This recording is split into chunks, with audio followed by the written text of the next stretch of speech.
Next up, we have a quick exercise using a while loop.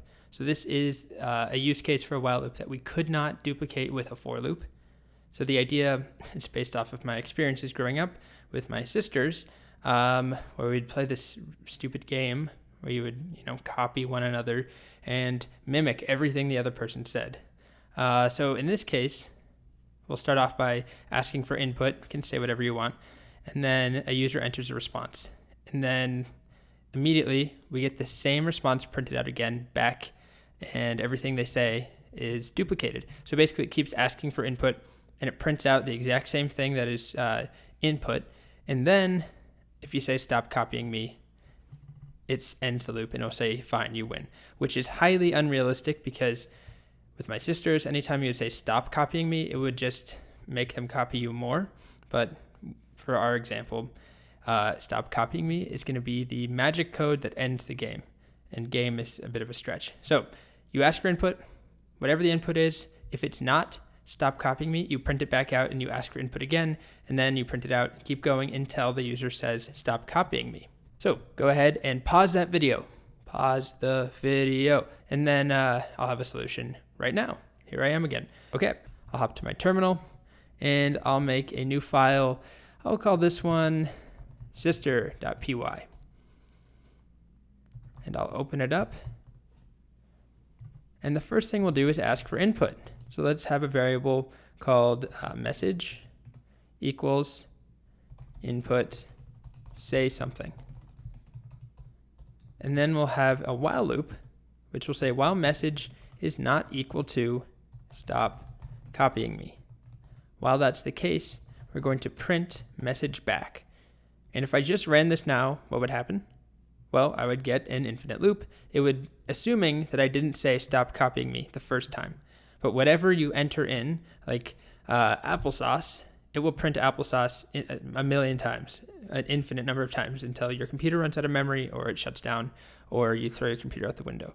So we've got while it's not equal to stop copying me, print the message. So we need to update message. So we'll ask again, message equals input. And we could just leave it like that without a prompt. And let's see what happens. Go back. Touch sister. Oh dear. Let's go with Python 3 sister. Say something. So bananas. I get bananas back. I type in hello. And then let's do stop copying me. And it ends. So that works. What we could also do is at the end add a message that says, ugh, fine, you win, brother. And now I type something. I always get the same thing back unless I type stop copying me. Ugh, fine, you win, brother. One tiny refactor we could do, we don't need a separate print. I could just do message like this, where we're using the old version of message. Remember that input will allow us to prompt. The only thing about that is that we don't get a space. Are you there? Go away. Stop copying me.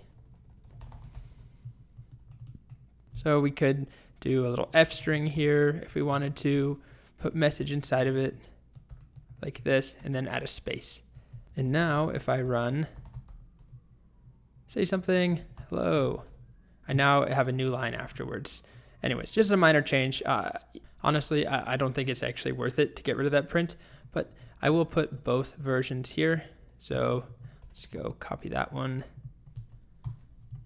And then here I'll go back to the old version, which was message equals input. And then the first line was print message.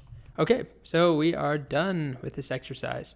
Now we're going to move on and talk about something called break. It's a way of exiting a loop prematurely. So that's coming up.